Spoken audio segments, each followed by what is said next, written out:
Bună, dragilor, și bine ați venit la previziunile generale pentru săptămâna 10-16 august. Este o săptămână cu multe evenimente, o săptămână în care acea eclipsă de soare poate să schimbe destul de mult lucrurile. Da? Este o săptămână în care e posibil să ni se arate o altă realitate, să se aprindă o scânteie pe undeva și să vedem o altă lume, să vedem o altă realitate sau să acceptăm un alt fel de a vedea lucrurile. O săptămână cu foarte multă inspirație, în schimb, și de asemenea este o săptămână în care în relațiile de cuplu în general să știți că aici se vor lua foarte multe decizii. Pot apărea povești de iubire, se pot rupe anumite povești.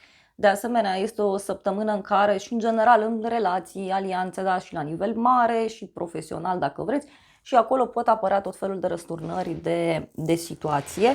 Dar este și o săptămână în care pot fi și persoane care își asumă niște riscuri foarte mari. Da? Aici trebuie să fim atenți puțin cu riscurile și este o săptămână care vine cu această eclipsă, care din punctul meu de vedere este sub semnul divinității și care poate avea în centru, da, nu știu, un lider, da, o situație care să petrece și care, știu eu, ne poate impacta pe rutina noastră, pe viața noastră, pe sănătate și așa mai departe. Adică poate, pot fi niște decizii care se iau și care schimbă puțin lucrurile.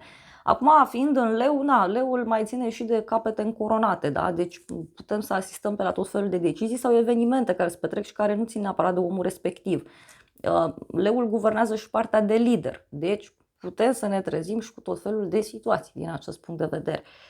Marte intră în rac, deci mai poate aduce mici mari tensiuni acolo pe tot ceea ce ține de ideea de familie, de casă, de partea de imobiliare, de resurse. La un moment dat face și aspecte pe la noduri, face și un sextil cu Chiron de prin Taur. Deci e o săptămână în care e posibil, da, să ne axăm foarte mult pe ideea de siguranță. Siguranța zilei de mâine, siguranța noastră, siguranța în general vorbind. Dar, repet, eu cred că este o eclipsă care va schimba destul de mult lucrurile, mai ales că ea se simte așa, marți, miercuri și în prima parte a zilei de joi. Deci,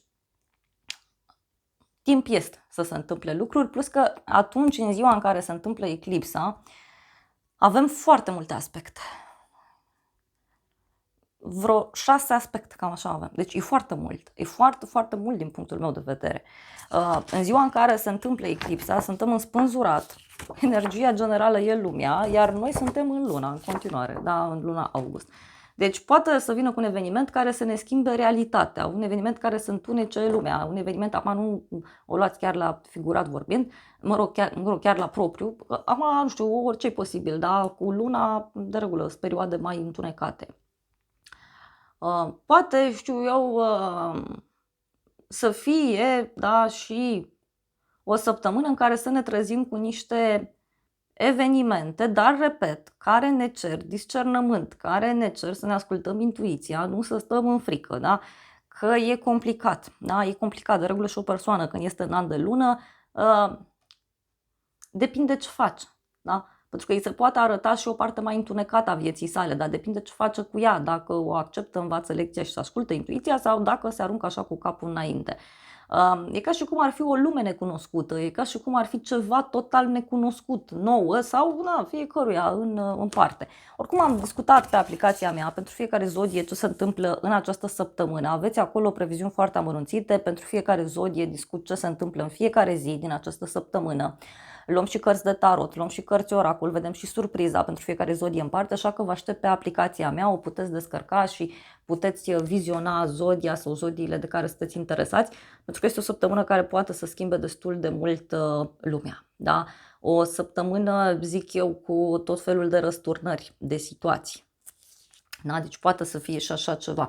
Mai ales, repet, suntem în arcana majoră luna, adică lucrurile care sunt pe cer și din punct de vedere astrologic ne pot duce pur și simplu într-o direcție necunoscută nouă și poate inițial nu înțelegem ce se întâmplă, dar ulterior prin septembrie, da, se mai clarifică inițial poveștile. Da. Bun, hai să vedem totuși și niște cărți de tarot pentru săptămâna aceasta ca și energie generală, cam ce ar putea să aducă. Repet, pe aplicația mea aveți acolo tot ceea ce vă doriți. Da, poate să aducă blocaje săptămâna aceasta. Uite, avem 10 de bâte, 2 de bâte. O săptămână, uite, și roata destinului la baza pachetului, da? Poate să fie vorba despre ceva ce este foarte greu de dus în spate, ceva care se amână sau o situație care e pe termen lung, ceva care se prelungește, o situație de durată, o veste de prin depărtare care să fie destul de agitată. Da? Și uite, poate avea legătură cu o încăpățânare a cuiva. Cineva pur și simplu se poate încăpățâna, în general în jurul nostru sau în lumea asta mare, să facă lucrurile într-un fel, da? Dar poate să fie și o răsturnare de situație privind sfera financiară, în general, sau privind ideea de siguranță. Da?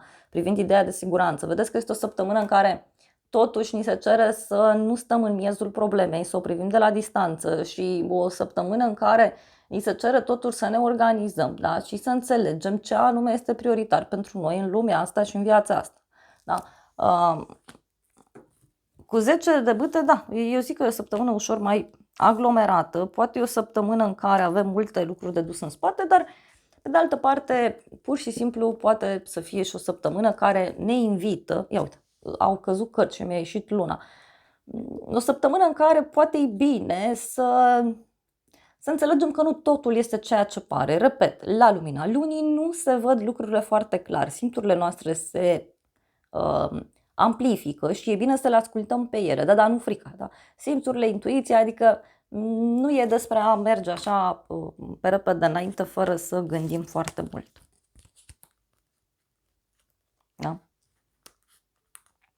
Poate e o încăpățânare a cuiva, o decizie ciudată a unei persoane. Pentru că, uite, aici eu văd o persoană încăpățânată care nu prea înțelege prin ce teritoriu se află. Da? Cineva care zice, nu, eu nu plec, eu stau aici, eu nu. Și se întâmplă un eveniment care schimbă radical lucrurile. Da? Bun, dragilor, cam atât în mare parte. Eu vă invit pe aplicația mea să vedeți ce se întâmplă pentru semnul vostru zodiacal. Repet, acolo vedeți ce se întâmplă în fiecare zi pentru zodia voastră. Vă aștept cu drag. Vă iubesc, vă îmbrățișez și vă doresc o săptămână cu decizii cât mai înțelepte și nu uitați, intrați pe aplicație să vedeți exact ce se întâmplă pentru zodia voastră în această săptămână, că e o săptămână cu schimbări destul de puternice.